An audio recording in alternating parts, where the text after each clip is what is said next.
Assalamualaikum warahmatullahi wabarakatuh. Sekarang kami bertiga lagi di greenhouse Nawasena milik Bapak siapa sih? Yongki.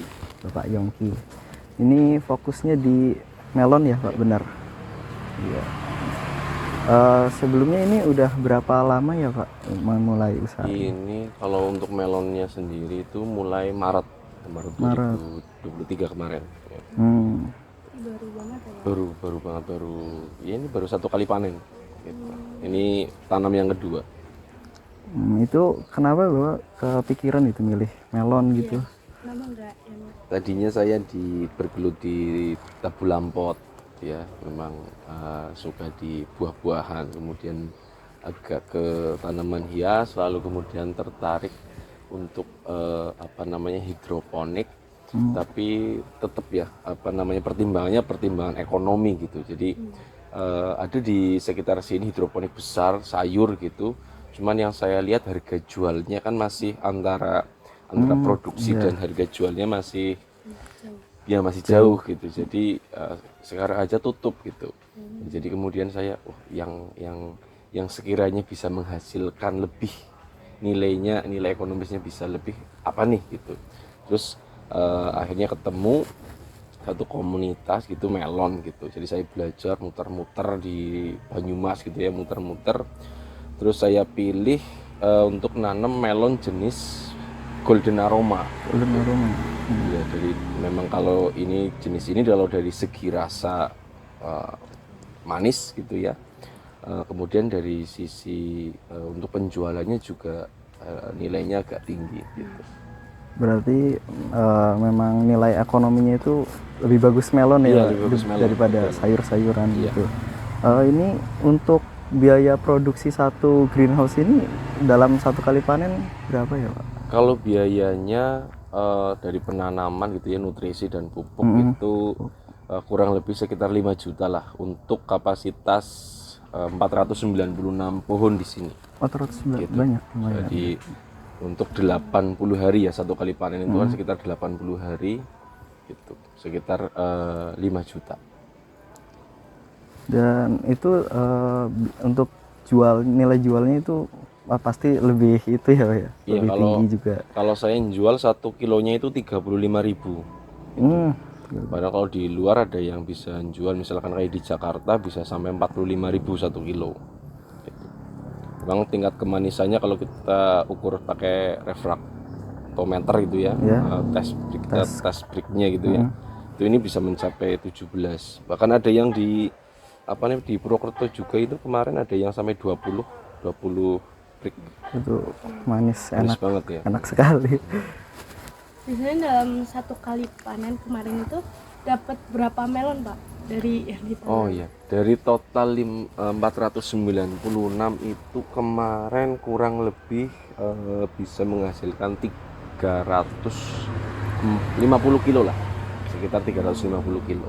Nah Pak, dari tadi kan kita bicara tentang produksi. Nah, ini kan apa sih, ada rintangan apa ketika ini di melon ini? Iya. Pertama kalau tadinya saya pakai rock wool, medianya pakai rock wool. Iya, rock wool ya. Jadi kalau pakai kokopit ini serbuknya itu kan dia nanti bisa terkadang menghambat tuh ya. Jadi ada kayak sampahnya lah gitu. Itu tuh harus rutin dibersihkan gitu. Beda kalau pakai rock wool gitu kan dia lebih bersih gitu. Itu kalau dari sisi media. Kalau dari ada kan 2 jenis, NFT sama DFT gitu ya. Yang satu pakai tetes gitulah, tetes yang ini langsung pakai paralon gitu kan. Nah, kayak gitu ini sebenarnya lebih kalau menurut saya lebih memudahkan kita gitu. Meskipun ada satu kendala ya. Ya bisa dikatakan satu tantangan gitu.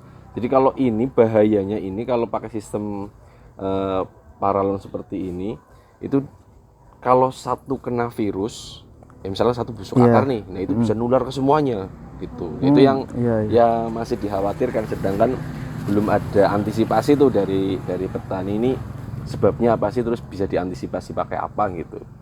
itu agak takut-takut juga, karena beberapa juga yang sudah senior itu ada juga yang kena busuk akar kayak gitu. Beda kalau pakai sistem ini yang pakai polybag tuh, itu kan satu-satu gitu. ya satu kan kena, ya yang lainnya selamat gitu. Itu kalau dari sisi ini media gitu ya. Terus kalau dari pohonnya ini jenis golden aroma ini ternyata lebih rentan kena nih gitu, lebih rentan kena penyakit gitu. Ini misalkan kayak gini tuh embun tepung kan, terkadang nanti embun bulu gitu, nanti ada gemini gitu. Jadi ini paling tidak itu 3 hari sekali harus ada penyemprotan gitu. Di baptisida atau ada yang alami itu Pak? Enggak, kita yang kimia semua. Jadi daunnya ya Pak? Iya, di daunnya. Iya, di daunnya. Nanti kalau kemarin kalau udah panen itu ternyata masih ada ini serangan dari lalat buah. Oh, Lalat buah. Jadi ada sekitar 6-7 lah kemarin itu kena lalat buah gitu.